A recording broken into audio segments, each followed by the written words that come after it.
السلام علیکم۔ آج ہم ایک ایسی دنیا میں رہتے ہیں جہاں ایپل دنیا کی سب سے قیمتی کمپنی ہے، لیکن یہ کبھی ایسا ہونا نہیں تھا۔ اصل میں ایپل کی کمپنی بہت ہی قریب تھی تباہ ہونے کے، لیکن کیوں؟ چلو آپ کو واپس لے چلتے ہیں 1969 میں۔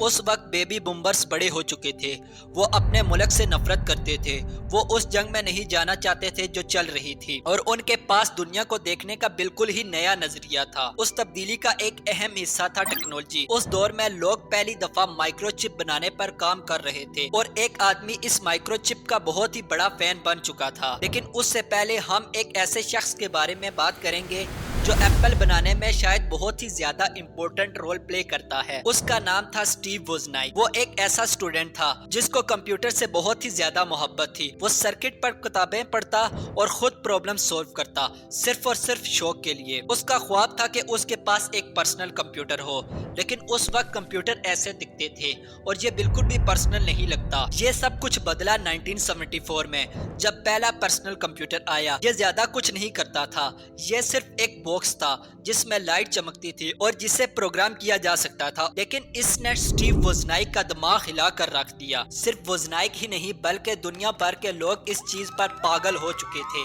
کمپیوٹر کلبز بننے لگے، یونیورسٹی میں لوگ جمع ہوتے اور ٹیکنالوجی کے فیوچر پر بات کرتے۔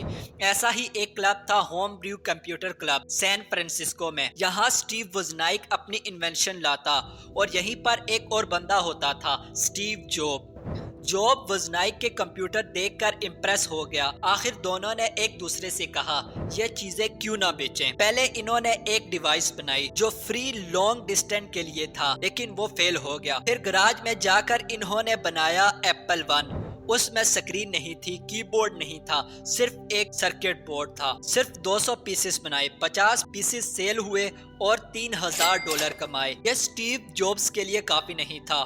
اسے سمجھ آ گیا تھا کہ فیوچر میں لوگ کمپیوٹر یوز کرنا چاہیں گے لیکن بنانا نہیں چاہیں گے، اس لیے انہوں نے بنایا ایپل 2۔ اس دفعہ پورا پیکج، کی بورڈ، سکرین، سب کچھ۔ ووزنائک نے کم چپ میں بہت زیادہ پاور ڈالی۔ اس کمپیوٹر میں گرافک کلر بھی تھے۔ جاب نے اسے ایک سمپل یوزر فرینڈلی کیس میں ڈال دیا۔ آخر کار ایپل 2 میں 6 ملین یونٹ سیل ہوئے۔ ایپل کی ویلیو $2 بلین بن گئی۔ 1980s میں ایپل سٹاک مارکیٹ میں آیا، اس سے 300 ملینئر بن گئے، لیکن پھر پرابلم آئی، ایپل 3 فیل ہو گیا، لسا مہنگی تھی۔ جاب کو پروجیکٹ سے ہٹا دیا گیا۔ جابز نے کہا میں اس سے بہتر چیزیں بناؤں گا اور بنایا میسنٹوش، لیکن میک بہت ہی زیادہ ایکسپینسو اور سلو تھا۔ جاب اور سی ای او جون سکیلی کا جھگڑا ہو گیا، جاب کو کمپنی سے نکال دیا گیا، ووزنائک بھی چلا گیا۔ جاب نے نیکسٹ بنائی۔ اسی ٹیکنالوجی سے بعد میں انسپائر ہو کر ٹوائے سٹوری بھی بنی۔ ایپل کے بغیر جاب کی کمپنی بور اور مہنگی ہو گئی۔ مائکروسافٹ نے سستے کمپیوٹر بنانا شروع کر دیے۔ ایپل بہت ہی قریب تھا کہ وہ بینک کرپٹ ہو جاتا۔ 1996 میں ایپل نے نیکسٹ خرید لی اور اسٹیو جاب واپس آ گیا۔ جابز نے 70% پروجیکٹ بند کر دیے، لوگوں کو نکالا اور 1998 میں لانچ کیا آئی میک۔ رزلٹ 5 مہینے میں 8 لاکھ یونٹ سیل ہوئے، اور پھر آئی بک، آئی ٹیونز، ایپل سٹور اور پھر آئی پیڈ۔ 6 سالوں میں 100 ملین یونٹ سیل ہوئے۔ ایپل کی ویلیو $72 بلین ہو گئی۔ 2007 میں دنیا نے دیکھا آئی فون، پہلا آئی فون۔ 30 گھنٹے میں 2,70,000 یونٹ سیل ہوئے۔ پھر آیا apple store, 60 million down loaders پہلے مہینے میں۔ ایپل کی ویلیو بن گئی $180 بلین۔ پھر آئی پیڈ، نئے آئی فونز آئے اور ایکو سسٹم سٹرونگ ہوتا گیا۔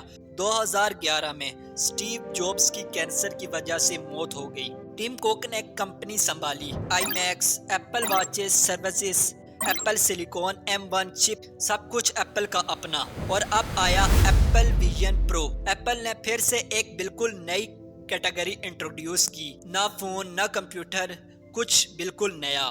ایپل یہاں تک پہنچ چکا ہے، اب دیکھنا ہے کہ آگے اور کہاں تک جاتی ہے۔ اگر آپ کو اسی طرح کی ڈاکومنٹری ویڈیوز میں انٹرسٹ ہے تو آپ ہمارے چینل کو ضرور سبسکرائب کریں۔ آج کے لیے اتنا ہی، ہم ملتے ہیں کسی اور ویڈیو میں، تب تک کے لیے خدا حافظ۔